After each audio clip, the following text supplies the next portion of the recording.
Welcome to our video comparing two of the best portable washing machines on the market, the Fadsk 15L and the Sangukiro 16L. These mini washers are perfect for those living in small spaces, such as apartments or RVs, and are designed to handle small loads of laundry efficiently. Today, we'll dive into their specifications, features, and what sets them apart from each other.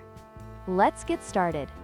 When it comes to washing capacity, the Fadsk portable washing machine offers a 15-liter capacity, making it suitable for small loads. On the other hand, the Sangukiro portable washing machine has a slightly larger capacity of 16 liters, allowing it to handle a bit more laundry per cycle. This small difference can be significant for users who need to wash more items at once, especially when dealing with larger loads of baby clothes or intimate apparel. The Fadsk Cage model utilizes a traditional push-button interface, which may feel less modern compared to the Sangukiro's sleek touch controls.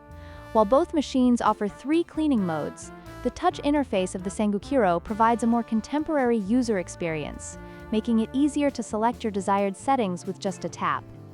In terms of design, the Fadsk portable washing machine comes in a vibrant green color, while the Sangukiro is available in a stylish pink. Both machines are designed to be collapsible and portable, making them ideal for travel. However, the choice of color may appeal to different users based on personal preference, adding a touch of style to your laundry routine. In conclusion, both the Fadsk and Sangukiro portable washing machines offer excellent features for those in need of compact laundry solutions. The Fadsk Gige provides a slightly smaller capacity with a traditional control interface, while the Sangukiro edges out with its larger capacity and modern touch controls. Ultimately, your choice will depend on your specific needs and preferences. If you found this comparison helpful, please like, share, and subscribe for more product reviews.